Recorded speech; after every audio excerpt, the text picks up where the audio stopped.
At Prime, podcast for curious mind.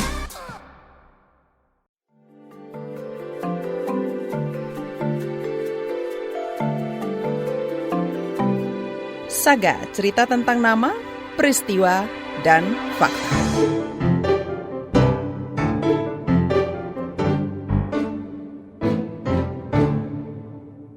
Menjadi tua itu niscaya, namun menjadi sehat dan bahagia di usia senja itu butuh upaya. Badan Pusat Statistik mencatat jumlah lansia di Indonesia pada 2022 mencapai 10% dari total populasi. Umur harapan hidupnya mencapai 71 tahun, tetapi usia harapan sehatnya sekitar 62 tahun. Kesenjangan ini memperlihatkan banyak warga di masa lansia atau umur 60 tahun ke atas belum sejahtera. Problem tersebut berusaha diatasi misalnya lewat keberadaan sekolah lansia di berbagai daerah, termasuk di Jakarta. Jurnalis KBR Nini Yuniati berbincang dengan peserta dan pengelola tentang perjalanan sekolah lansia. Laporannya dibacakan Astri Yuwanasari. Wisudawan Wisudawati, peserta Sekolah Lansia Universitas Respati Indonesia, Standar 1. Ini adalah penggalan momen yang berkesan bagi Sauni, warga Bambu Apus, Kecamatan Cipayung, Jakarta Timur. Hari itu, 18 Agustus 2022, Sauni mengenakan baju toga warna ungu, lengkap dengan topi.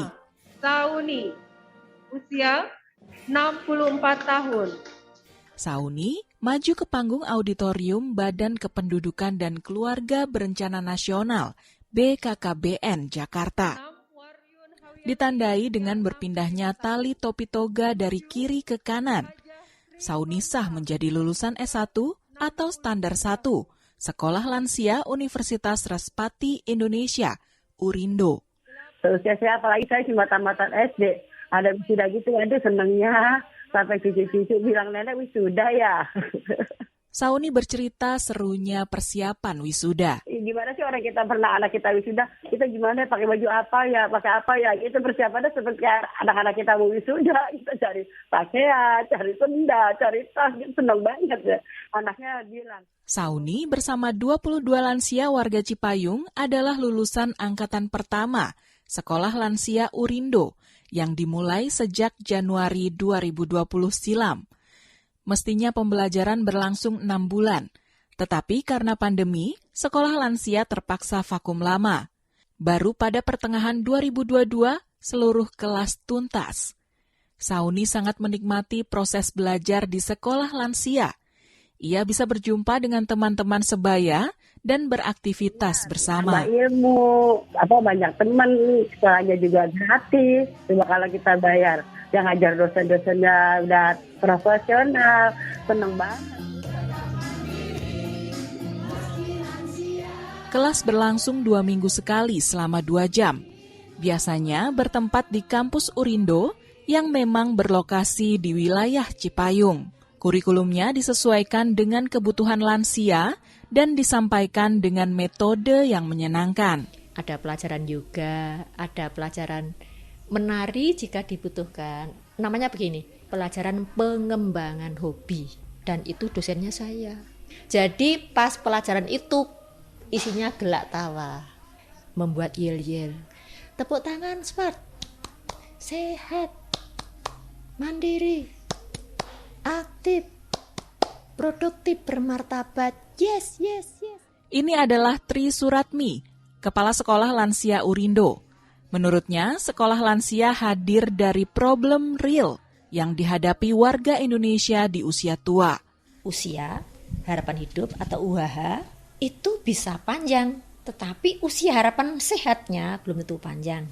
Sekolah lansia merupakan upaya untuk memperpanjang usia sehat dari aspek spiritual, fisik, emosi, intelektual, dan sebagainya. Peserta angkatan pertama didominasi lansia perempuan. Kesenjangan proporsi ini menjadi salah satu tantangan yang mesti dimitigasi. Selain itu, masalah pendanaan juga perlu dicarikan solusi karena menentukan keberlanjutan. Dosen-dosen ini nggak saya bayar, tempat ini nggak saya sewa, petugas parkir misalkan juga nggak saya beri ongkos. Ya, semuanya free karena berbakti ya. Ke depan kalau mau membuat yang seperti ini, ya mesti ada anggaran dari yang mendirikan itu. Yuni Nantari, putri Sauni, ikut merasakan manfaat sekolah lansia. Kata dia, dulu ibunya sempat terpuruk karena harus mundur dari PKK. Setelah puluhan tahun aktif sebagai kader. Jadi kan ibu kan down ya Mbak, memang mungkin sudah tua gitu, sudah tidak dibutuhkan gitu kan berpikirnya.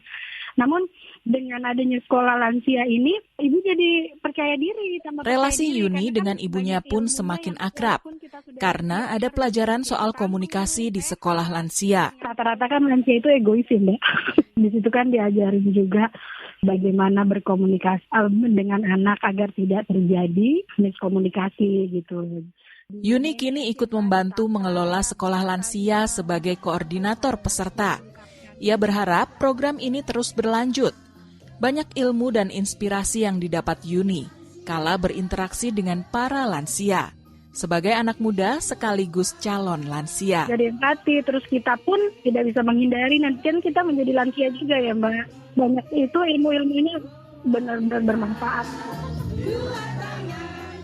Demikian Saga KBR, saya Astri Yuwanasari.